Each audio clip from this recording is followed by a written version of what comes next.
All right, welcome back to another episode of Dr. Schwartz and Mr. Power, where we bridge the gap from Aurora Municipalis to Aurora Borealis. Once again, I'm your host, Mr. Alex Power. As usual, I'm joined by my brother from another mother and father, for that matter, Dr. Alex Schwartz. How's it going? Oh, great. After that was very good.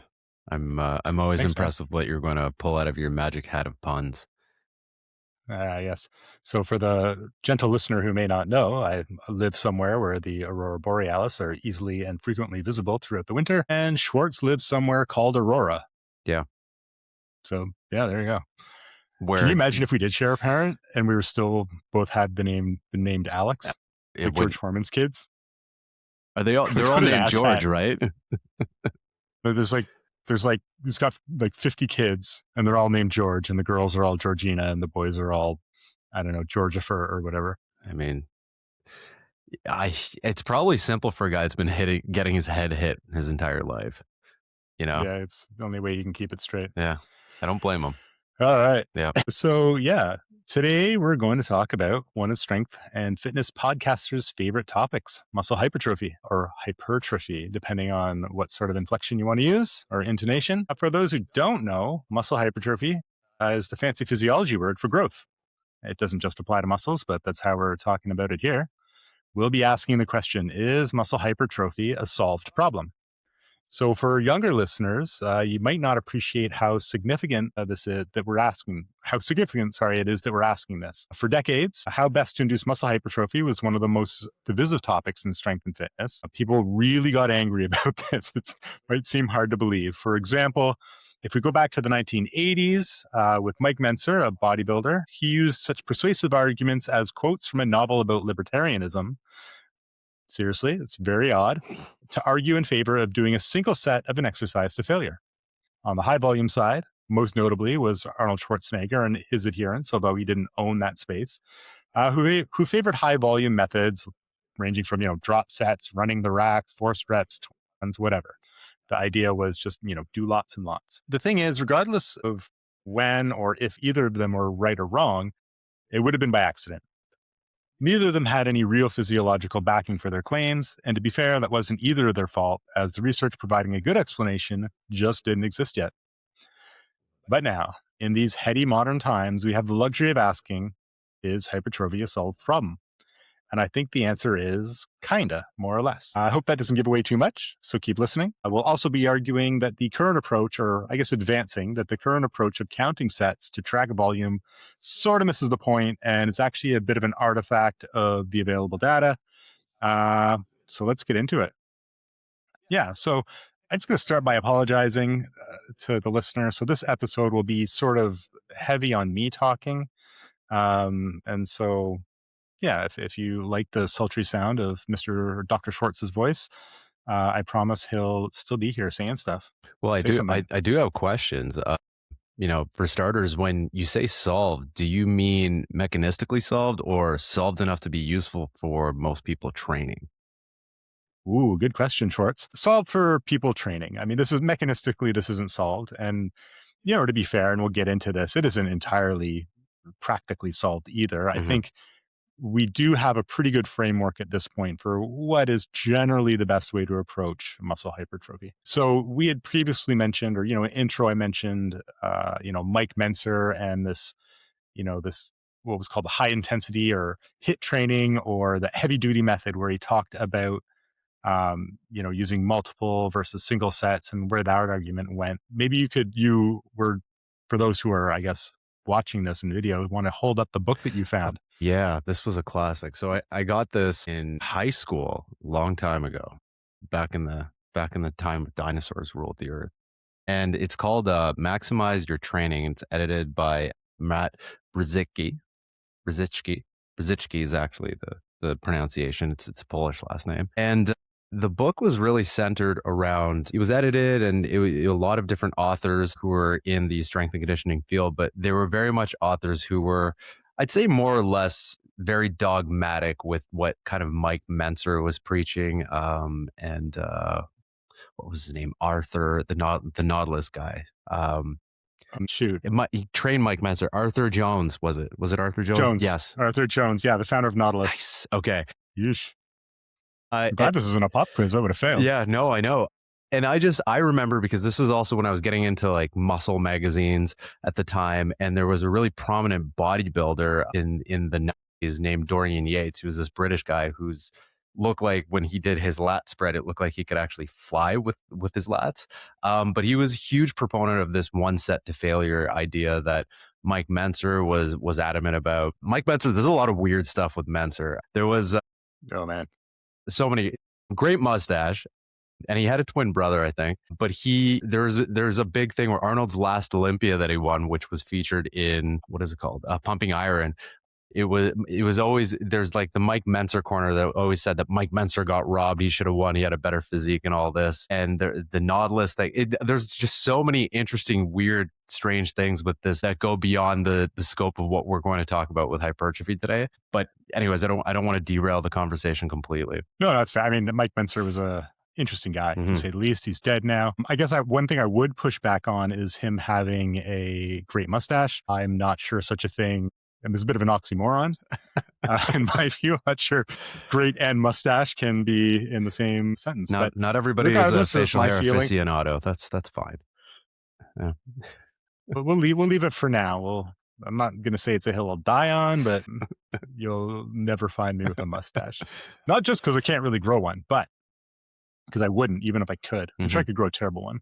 I think you grow a pretty good All one. right, so I guess the first thing we should address, why do we care about hypertrophy? If you're not a bodybuilder, who cares about growing muscles? And we're definitely not going to spend time on this podcast, but it's really is the single biggest long-term modifiable factor for improving strength, speed, power, and I guess how you look in your underwear. But there are still some people arguing that it isn't a big contributor to strength. I'm not going to get into that today, other than to say you're wrong. Come at me, bro. But I think we should actually do subsequent podcast on that, because it is important for sports training, health, for bodybuilding, for whatever. Well, I guess it's not important for bodybuilding because performance doesn't matter. So yeah, in the past few years, one idea that's really gained a lot of purchase as the main driver for hypertrophy has turned out to be volume. And how this is most frequently expressed is the total number or the total volume of sets, or number of sets in a week of training.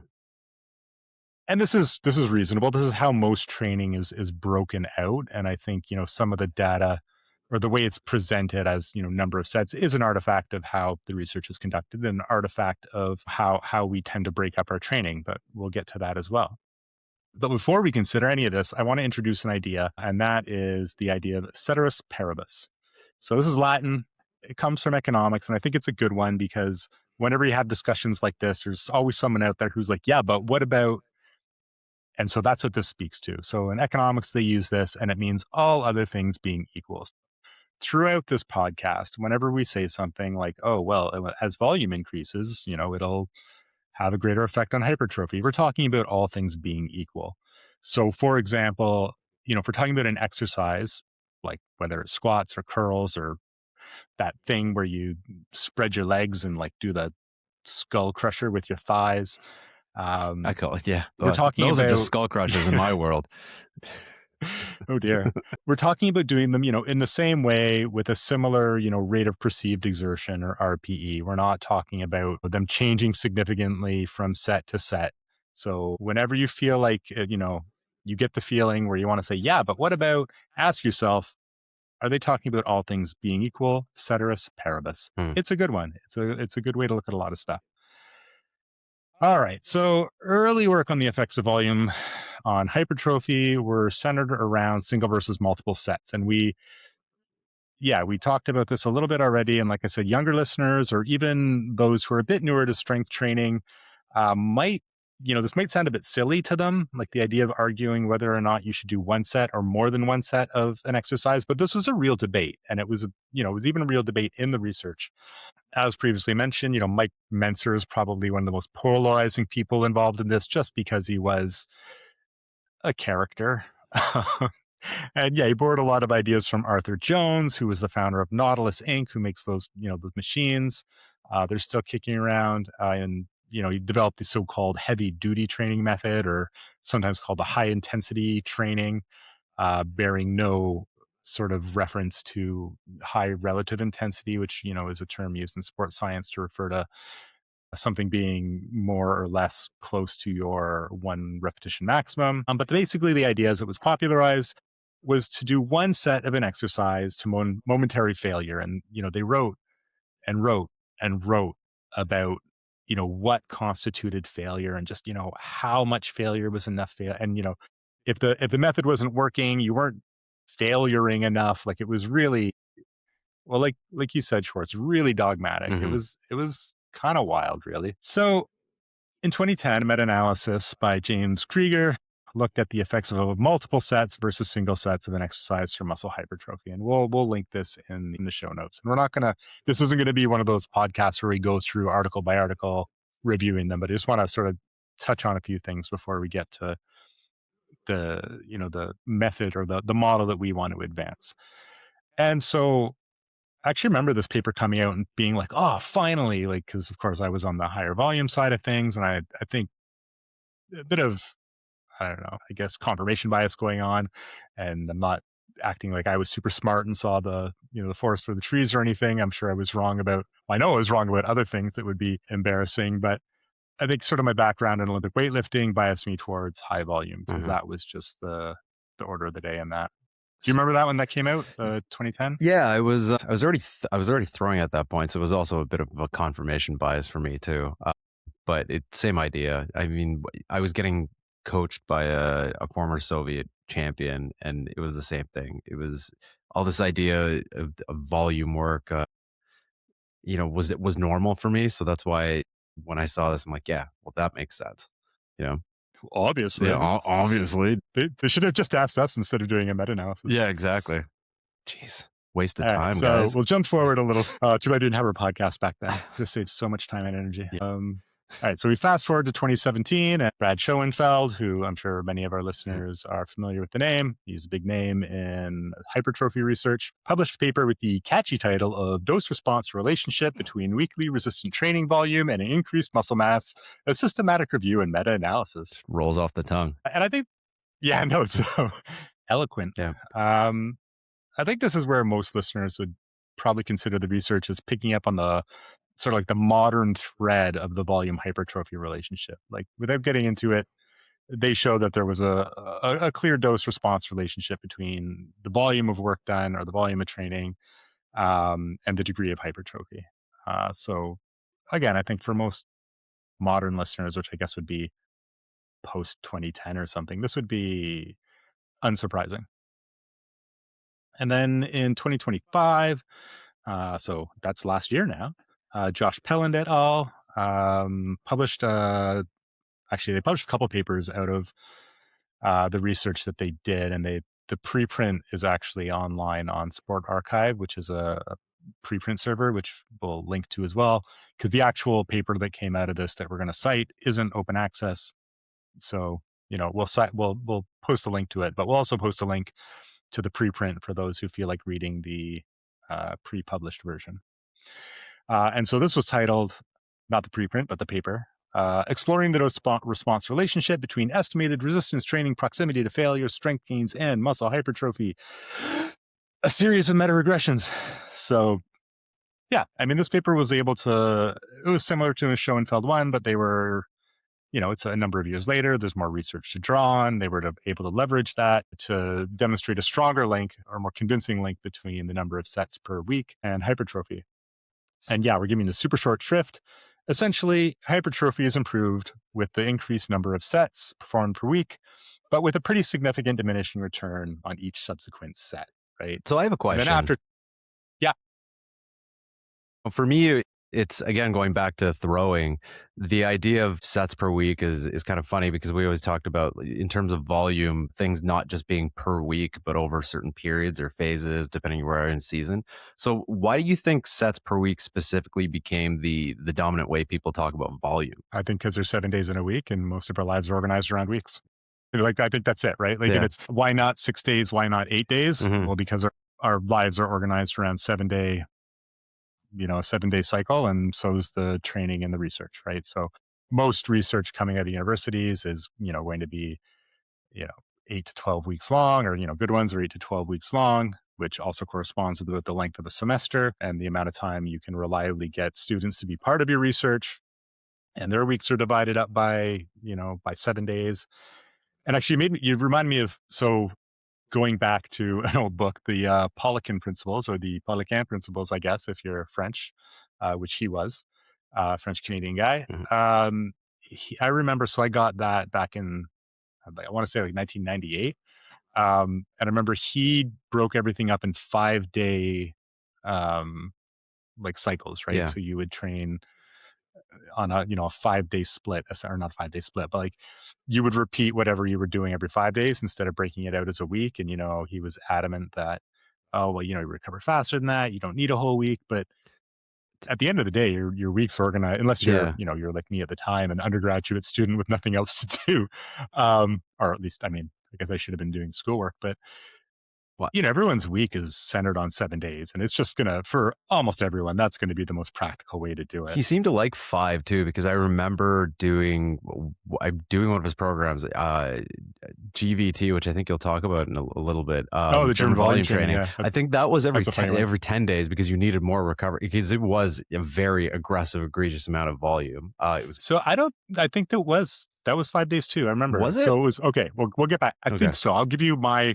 I mean, I don't know. We'd have to dig up. Maybe it was the original. advanced one that he wrote, where it was like 10 by 5, or maybe that was it. It was one of them that I did. I remember it was like 10 days. I'm like, but I want to do 7, but if I'm sore after 7, should I do this? Nope. Like it was 5 days. 5 days. Okay. Yeah. So out of this paper from Pelland, Josh Pelland et al. So this wasn't this 20 sets per week mark.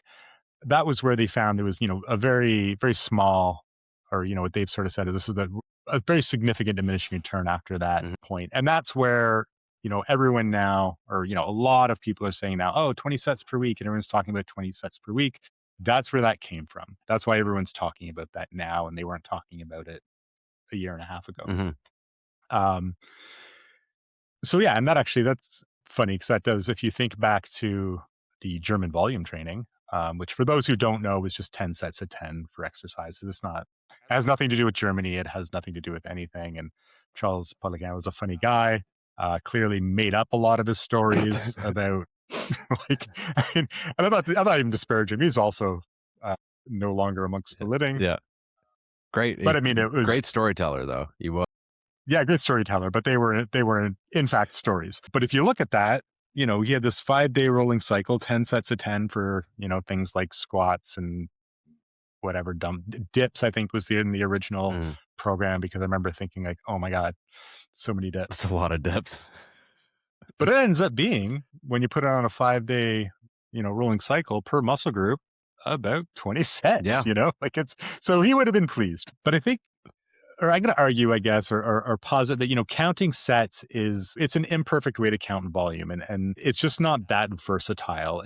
You could do worse than counting sets when, calculating your volume over the course of a week, especially if you don't have a lot of variety in your training. Like if your sets are going up, you're doing more. But there's some, non-trivial shortcomings in doing it that way. And I think, a better way to go about it is actually to adopt a volume load model, which we'll talk about. And it's not that complicated. So let me just sort of get my bearing here. Okay, so one of the things I'm going to pause again so I can cut this out. One place where counting sets to measure your volume falls short is that, not all sets are created the same. And so if we take, for example, an exercise, like it doesn't matter, curls, squats, back extensions. A back extension is sort of weird. We'll say curls or squats. Let's say you're doing a bunch of sets of 10. You're doing 5 sets of 10. So now you're counting 5 sets as your volume. If you did 5 sets of 5, but with, more weight, so, you're saying at a similar rate of perceived exertion, I don't think you wouldn't expect long-term similar hypertrophy results. So it's not great for comparing across, different RPEs. And, we take this to the extreme, a set of 12, 5 sets of 12 versus 5 sets of 1, both at like, an RPE of 8 or 9, things start looking very different, right? I think another shortcoming that it sort of ignores is, long-term progressions. So most people can't just keep making stepwise increases in the number of sets that you're performing in a week, right? There's a point in your training where you do, you can make these kinds of jumps, but if you've been at it for 20 years, you're not increasing your training load by adding sets, in all likelihood, unless you've had a major rearrangement in the amount of time and energy that you're ready to Yeah. to sink into your training. And then I guess finally, counting sets can obfuscate real progress. So, and this is similar to the previous point, but especially for experienced trainees who aren't making significant gains in their ability to increase volume because you've been at it, the notion of volume load, I think, comes to the rescue here because it's counting sets. Again, how many more sets are you going to add? And you miss some nuance. So what's volume load then? Firstly, this isn't a new idea. And again, it's probably most popular, I think, historically in Olympic weightlifting. It's an easy way to calculate up how much work are people doing. And it works well because, the variety or the type of movements are so similar in weightlifting, that it's easy to compare. So the simplest interpretation of volume load is sets times reps times weight lifted, right? So you take a Yeah. number of sets, 3 times the number of reps per set. Let's just say 10 because I'm not a mathematician. So, we're at 30 times 3 for 3 sets, 90. So your volume load, assuming the weight is in kilograms, because everything should always be in kilograms, would be 90 kilograms would be your volume load.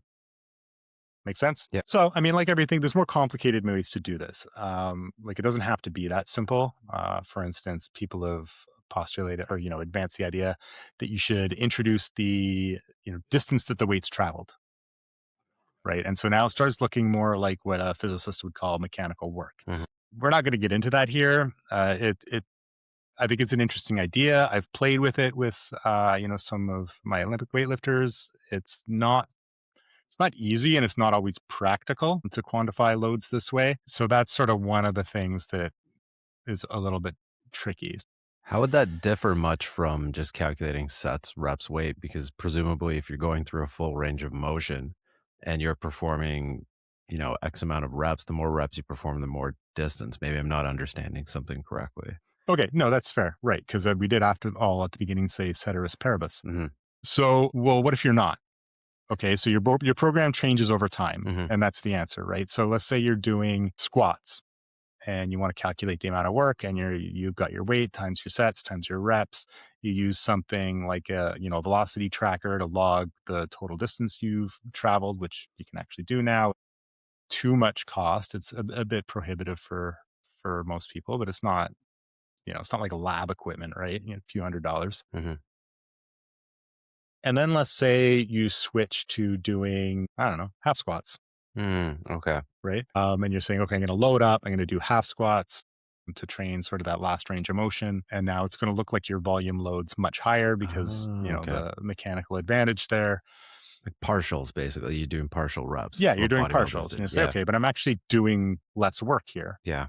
And it touches on another issue too. And that's, of course, that, not all range of motion or, not everywhere in the range of motion should be treated equally, Hmm. especially, with what we know now about the importance of, the tension or muscle tension in a stretched position or at a lengthened position and how that impacts hypertrophy. So, Hmm. so yeah, it can be more complicated. So this isn't a perfect measure either, but I think it gets us closer than just counting set. So for us, like the crux of our approach or what I'm advancing here is to interpret volume load as the go-to measure for volume and the primary driver of hypertrophy.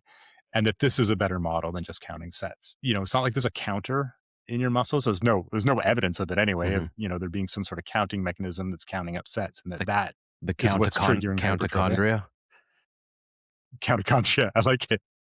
The mathematician of the cell. Yeah.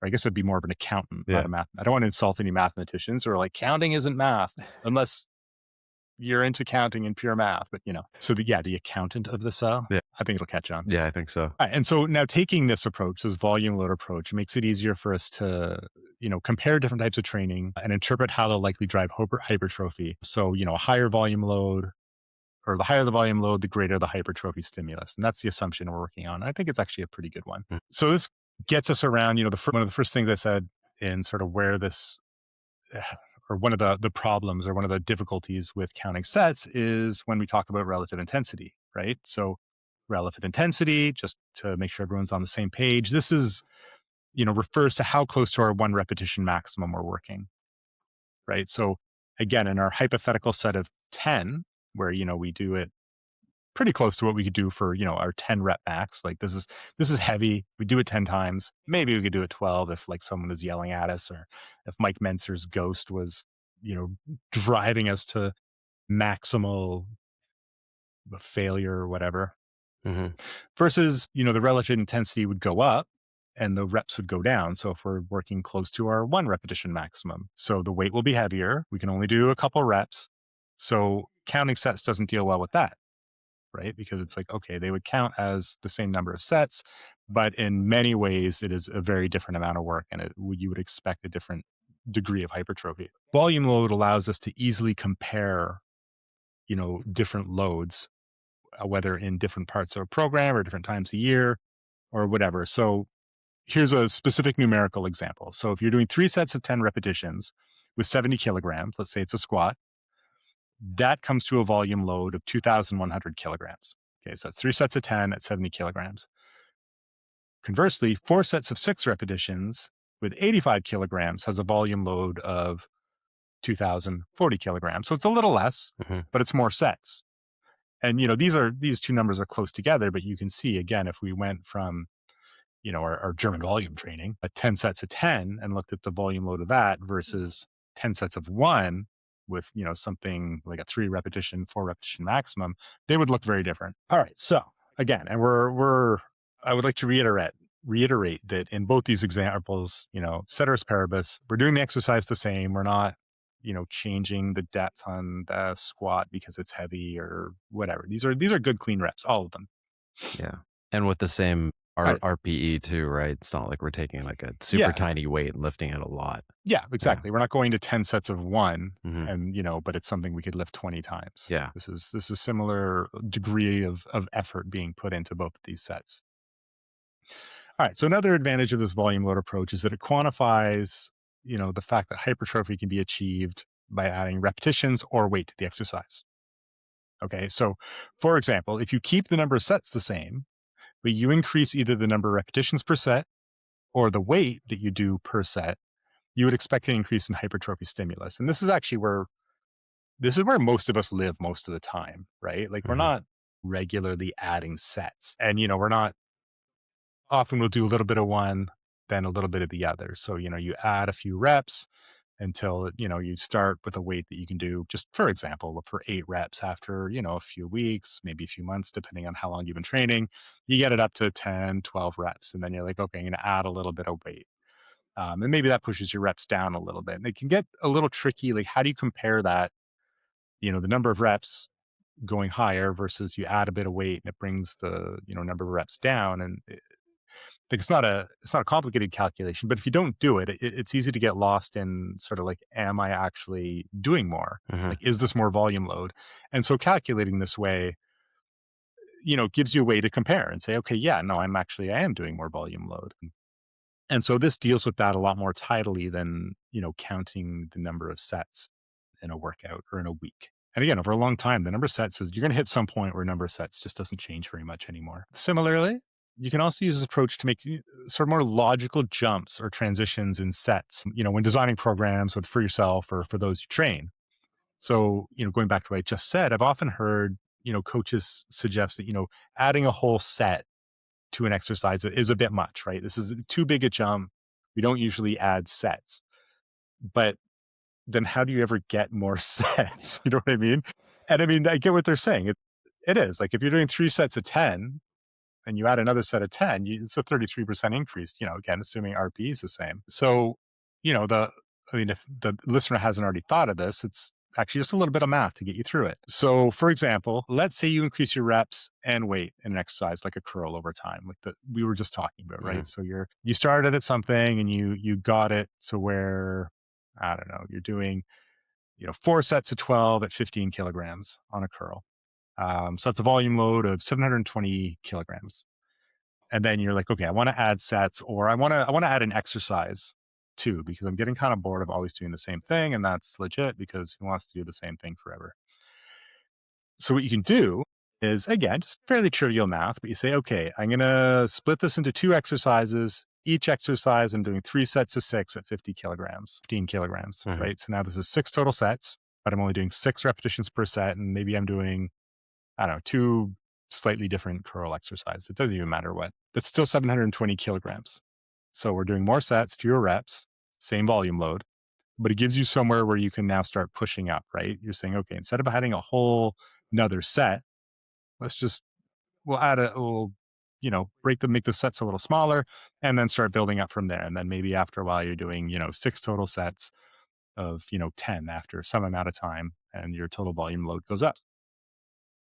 That makes sense? Mhm. Add an All right. extra type of So curls. Get the easy curl bar up. there you go. And the astute listener will be like, but ceteris paribus, they're not exactly the same exercise. And yeah, there's truth in that. This Mhm. isn't perfect, but the closer they are to each other, the easier the comparison, obviously. So if you're doing, That's why I didn't say yeah, hammer they curls. yeah, Yeah. exactly. So you want them to be like similar enough, Mhm. unless, or at least if they're not, be cognizant of that and use that as part of your plan, or recognize it and don't count it maybe exactly the same. I Mhm. don't know. You can maybe just have a little scaling factor of your own. I mean, an alternative too is you could just add a whole set, but it doesn't have to be as many reps. Or you could do drop sets. That's, Yeah, yeah, that's another way for sure. And especially in that's a in time our, yeah. crunch. All Yeah. right. So something else I like about the volume load approach is it gives a nice way to deal with, this rest interval, or it squares well with the rest interval problems. Anyone who sort of follows literature, you'll see there's been a bunch of stuff or a few papers in the past couple of years looking at, if you shorten the rest interval on between sets, you tend to see less hypertrophy. And I think the explanation here is pretty straightforward. People can't perform as much work, Mhm. right? So if your rest is too short, yeah, you do less work, and so there's less hypertrophy. And this, again, in this framework might seem obvious, but of course there's been a ongoing debate, I guess, or discussion around whether or not metabolic factors and the actual the fatigue drives hypertrophy. And so the argument was, if you do for instance, like you were saying, like a drop set or shorten the rest intervals, you'll get more hypertrophy because of some metabolic stress or whatever. And so far that doesn't seem to be the case. And Mhm. certainly just shortening sets doesn't seem to work. And so volume load would capture this right away, right? Because if your breaks are too short and you're seeing a significant drop off in the number of repetitions you're doing, this is probably not ideal. And I think we've all done this, right? Like, Mhm. or it's easy to imagine. Like, if you're doing, again, our magical 3 set of 10 curls, because that's all any of us ever do in the gym. And let's say you normally take, a minute and a half between each set, 2 minutes between each set. If you shorten that down to 25 seconds, your third set's going to look a lot different, right? Like, you're not going to be doing a ton of curls on that last set, because really you're getting closer and closer to being just like one awful set of 30 with Yeah. something you can only do for maybe like 12 or 13 reps. All right. So, at this point, I think it should be clear that you can also increase volume load by increasing the weight on the exercise. You can increase volume load by increasing the number of repetitions. You can increase volume load by adding sets. And if done creatively, it doesn't have to be outrageous jumps in volume load from week to week. I think that all makes sense. What do you think? Do you think the listener is following? Am I being clear here? Yeah. I know I'm just sort of like running off on a lecture and I don't want it to be too dry. No, I personally love volume load. The specific app that I use to track my workouts tracks volume load, which is really nice. And then it tells me if there's a percent increase or decrease from the previous week. So it really is a fun, convenient way for me to kind of track things. And yeah, sometimes some days I just feel terrible and I don't feel like I'm going to lift heavier weights. Uh, so I try to just get more reps in, more sets, or try to get creative and try and get that number up a little bit to see if I can increase the percentage a little bit. So I think it's a nicer, more flexible way of being able to tackle the idea of hypertrophy through multiple angles, not just increasing the number of sets. For sure. No, I totally agree. I think that's really, I track, all our athletes volume load. That's like, for me, that's the way to do it.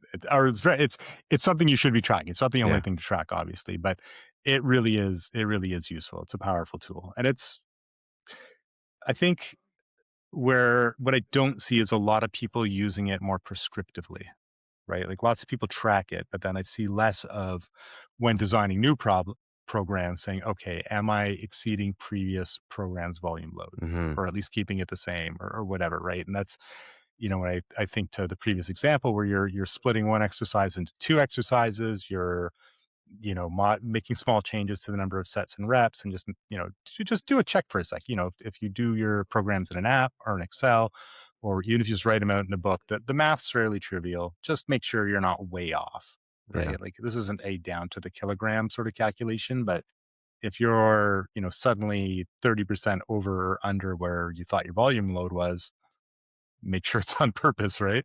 All right. So one thing I like about viewing, your total volume this way, especially as it relates to hypertrophy, is it allows you to get a little bit creative. So, for example, could we just abandon the notion of sets and reps altogether?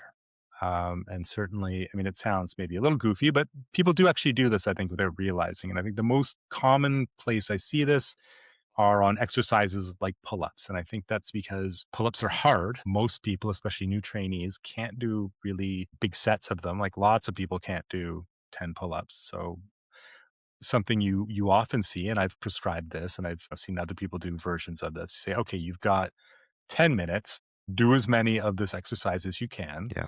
and just increase it over time. Conversely, you don't have to have a time limit. You just say, this is your workout, or an explicit time limit. Obviously, you don't want to live in the gym, most people. You say, okay, do as many pull-ups as you can do. And then over time, trying to do more. And I don't care how you break up the sets and reps. Yeah. If it's like 2 reps, take a minute, 2 reps, or, whatever it takes. And, you just try to drive that number up. I've done something similar, but just because I'm on limited time sometimes, I have a timer set for every minute. And then when it goes off, I try and hammer out, let's say 2 to 3 reps and try and get as many as I can done in 10 minutes or so. And I sometimes will set a baseline, and then the next time I'll do the same thing. It'll still be like a 10-15 minute window, but see if I can get a couple more reps on a few of those sets and just increase total volume. Or Yeah, I just mean, or just eat a it's lot as more also that week and get heavier and get the same amount. there you go. Yeah, It's just increase the volume load by increasing your body weight. that's right. Thinking man's training. I like it. But yeah, I mean, and again, this, you can be creative on this, right? For instance, cluster sets, which is something that you Mm, usually see more in the context of strength or in, trying to preserve barbell velocity. So for those, again, who don't know, a cluster set is where, you take something, for instance, that you would normally do for typically lower reps, because that's often how it's prescribed. People say, okay, take your 5 rep max, but take what you would normally do for 5 repetitions on, let's say, the bench press. But instead of doing 5 repetitions, just one after the other, do a repetition, you rack the weight, you wait, I don't know, 10 seconds, 20 seconds, doesn't matter, whatever it is that, you've been prescribed, you do it again. And then, you continue on, and that's your set. It's a mhm, cluster, right? So you're breaking it into these individual repetitions that you lump together over a longer period and call that a set. And, the thinking here is that you're preserving barbell velocity, or you're better able to maintain good technique. But regardless, you could do something like this to pursue increases in volume as well, right? You say, okay, do what you can, take a pause, wait a second, or, wait 15 seconds, do some more. And these are sort of like these force sets, or, what do you call them? Like extended set techniques. But really, if you think of them sort of like a cluster set, it's kind of the same thing.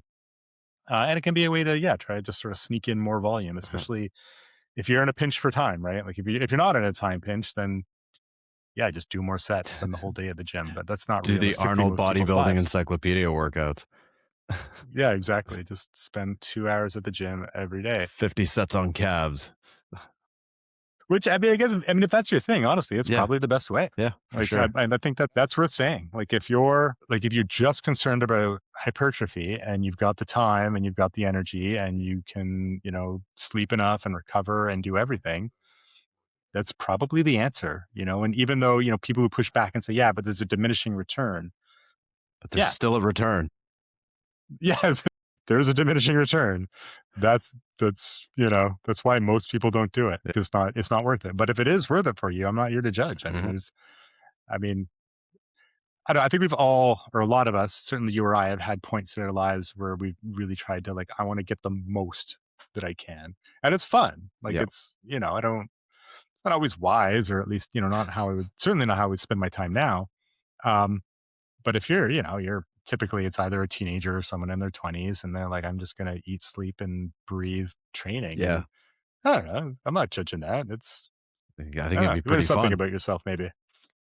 All right. So with that, I think we should probably look at bringing it into the home stretch, or the conclusion, as they say in the essay writing biz. So I guess, the question that we started out with is hypertrophy a solved problem? And I think from an end user perspective, kind of, more or less. Yeah. Yeah. Thoughts? I think it's solved to some extent. I think volume load is really the money melon as we speak of. That's my opinion. The money melon. The money melon. Okay.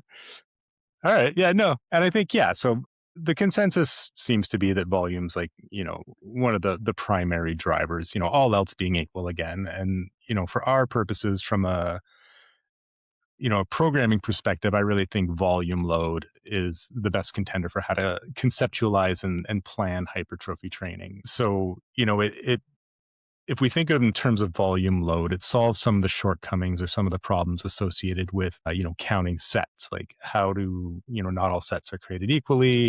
What about increasing weight within a set, or increasing repetitions with a set, or, increasing both these things within a set, all of which you would anticipate, I think rightly, to drive more hypertrophy without ever modifying numbers of sets. So, ceteris paribus, again, volume load should gradually increase for the muscle or muscle groups in question. So if you're trying to increase the size of whatever, your quads, your entire upper body, just your biceps, just the bicep on your left arm, you should be looking to gradually increase your volume load. Some of the things that we covered was that it simplifies comparison between workouts, programs, or even training years. So when you're looking at program to program or across time, it gives you a simpler way to compare than just counting up sets. Which, again, if I looked at the sets I was doing 20 years ago, 25 years ago, they would look a lot different from now. The volume load would be a lot different. I'm not half the man I was, but I'm certainly not what I was. And that becomes true for everybody at some point. For bodybuilders, I think our message is fairly straightforward, and that's that you should, again, be looking to drive volume load up over time, especially for whatever muscle group you're trying to emphasize. So this gives you a systematic way to direct your training emphasis. So, whereas bodybuilders might identify, some muscle group that's lagging from whatever aesthetic they're going for, this gives you a way to, directly measure how much work you're putting into that muscle. For non-bodybuilders and athletes, apply as needed. And again, taking a long-term perspective, meaningful hypertrophy is relatively slow for most people after the first year.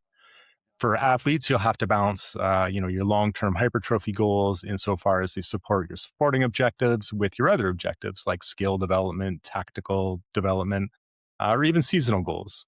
If you're in a sport that has a discrete season, your training is going to vary depending on where you are in that. And I think this is where volume load. This is something I really like about it, and that's, we just mentioned this a second ago, the comparison across time. So if you're in a periodized program where you're varying your training over the course of a year, this gives a way to compare, this fall with last fall, or this summer with last summer. It's not perfect, but it does give you a long term. You're not going to remember everything you did last June. Right. So yeah, that brings us to, I guess, our last big thing. And that's, volume load isn't perfect, right? This isn't a perfect model. Models are models. They're not the actual thing. For example, it's not clear yet how you would quantify methods like flywheel training, and there's groups where there's a number of labs working on different ways to sort of quantify that, where, it's a momentum of a spinning wheel is generating the resistance, and you get into different ways of conceptualizing it, like what's your Mhm. angular velocity, or how much torque does it take to slow down the wheel or accelerate the wheel. And it's not yet clear how you would, I guess, immediately quantify that in this volume load model. I think it will eventually fit, but we're not there yet. Likewise, it's not always easy to compare different exercises when looking at volume load. For some, it's pretty straightforward. I think you could just, if you took straight bar curl and a dumbbell curl, you can, those are close enough. We can just look at them and say that's basically apples and apples. Like maybe one's a Red Hmm. Delicious and one's a Royal Gala, but they're both apples, right? But, what about back squats and front squats? It gets a little bit trickier. And I think this is where, your experience and your judgment has to play in, which is always the case with any metric, right? Like that's no less true when measuring sets or counting sets. And it's going to vary from person to person, I think, to speed of execution. And I'm not talking about measuring tempo or, counting your eccentric versus your concentric, but if you're doing something like, Olympic lifts where you're trying to execute the lift quickly, does that, impact how we measure volume load? Should we count things that are done quickly differently? I don't know. Or things that have, less eccentric component. Like if you're doing a power clean where you're catching the clean, or a power snatch where you're catching at sort of the apex of the bar trajectory, Yeah. there's no meaningful eccentric component, right? I don't know. Like, do we count that differently? Is there some way could you come up with some normalization factor for that? Which is something I've toyed with, but it's not obvious how to do when you actually start trying to sit down being like, okay, I'm going to quantify this. I don't know. It's not straightforward to execute. And I think I'm interested if you've ever done this. I haven't. Blood flow restriction Yeah, training. I Where does tried it a that few fit in? times. It feels like I'm trying to break out of the doctor's blood pressure cuff. I'm working out like I'm trying to Incredible Hulk out of there. Yeah, Yeah, it feels pretty not great. Yeah, and the burn you get, like it's really, it's pretty uncomfortable. But yeah. people, There's the something research there. seems to show, you know, Hmm. significant enough results. Like people get significant hypertrophy from this, certainly in the short term. Or like if you're into weird stuff, like if there's evidence that really aggressive long-term stretching can induce hypertrophy. And I don't actually think many people are going to embark on that as their primary, means of achieving hypertrophy. But I mean, how Is do this like you ballistic stretching or quantify that? dynamic I don't know. stretching or okay? No, not just like static stretching, but real, like the old studies where they, take birds and they weight their wings and force them into a stretch position, like a loaded Oh, stretch position for, I, days on I, do, end. I don't know those old And studies there's at though. least one I case think you study do. I where, do. I do not. it's done with the calf. Okay. Uh, I do, but it's basically long, painful stretching. And there's one case study, I think it was Eric Helms who did it just on his own, Torture. where he did a, loaded stretching for some ridiculous amount of time per day. And anyway, very unpleasant. Not sure how it squares with volume load or how you would track that.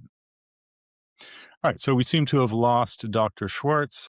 I'm just going to continue on because there's only a few more lines to go, and hopefully we can get this done in a way that people still want to listen to it. All right, so what are some of the, I guess, unanswered questions that we'd like to see investigated? Because there's a few. Like we're saying that hypertrophy from a practical standpoint, from the trainee's standpoint, is more or less solved. But doesn't mean there aren't still questions around hypertrophy. So, and some of these are mechanistic. So, for example, is all hypertrophy the same? Right. So the hypertrophy that you achieve using relatively high intensity lifting, so lower repetitions, heavier weight, is that the same as the hypertrophy that you achieve with higher repetition training? And going beyond the old discussion around sarcoplasmic versus sarcomeric hypertrophy, I don't know. I sort of doubt it, but I don't know. Who knows? It'd be interesting to see. Are the differences in, for instance, Titan expression, or um, I don't know, the relative proportion of type 2 versus type 1 fiber expression? I don't know. I think it's an interesting question. Likewise, can you stack effects, or does of your approach to hypertrophy, for instance, if you were to undertake hypertrophy by primarily doing high repetition, sort of classical bodybuilding type training, and then you switched over to blood flow restriction training, would there be an additive effect, or is it just, one detrains while the other, induces hypertrophy? Doesn't matter if you switch. Is there any reason to suspect you couldn't just do more of one and get to the same place? I don't know. And I guess that brings to another question, can truly high degrees of hypertrophy be achieved with things like blood restriction training or, sticking in rep ranges closer to 30 repetitions? I don't know. I mean, the research suggests it might, but I don't know anyone who's actually done that. I can't think of anyone who I've even heard about who's just, has done blood flow restriction training for years and that's how they got huge arms. I have no idea. I'd be interested to know though, and that would be a difficult research question to undertake. But if anyone feels like doing it, that'd be really cool. And then I guess finally, I think there's more to learn about the threshold effect or the idea of a minimum effective dose. Like when you first start training, the evidence suggests that you have to pass a certain training load or a certain amount of effort before hypertrophy really kicks in. And this makes sense if you think of the body as a sort of a parsimonious machine. It doesn't want to start you know undertaking hypertrophy because that's expensive. So initial progress is often is credited as largely neurological, but is that oversold?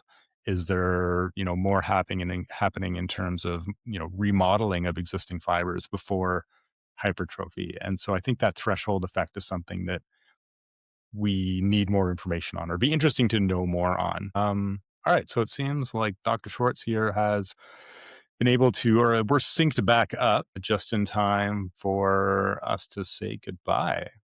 So yeah, I had to really do the last bit all on my own. Hopefully not boring the listeners to death. Welcome back, Dr. Schwartz. Oh no, now he's frozen. All right, forget it. So yeah, if you like our stuff, don't forget to subscribe. You can find us on YouTube at Praxis Strength and Nutrition. Obviously, if you're listening to this on your typical podcast provider, this is Dr. Schwartz and Mr. Power. That's the name of our podcast. We're on Instagram as well. We're available for online coaching.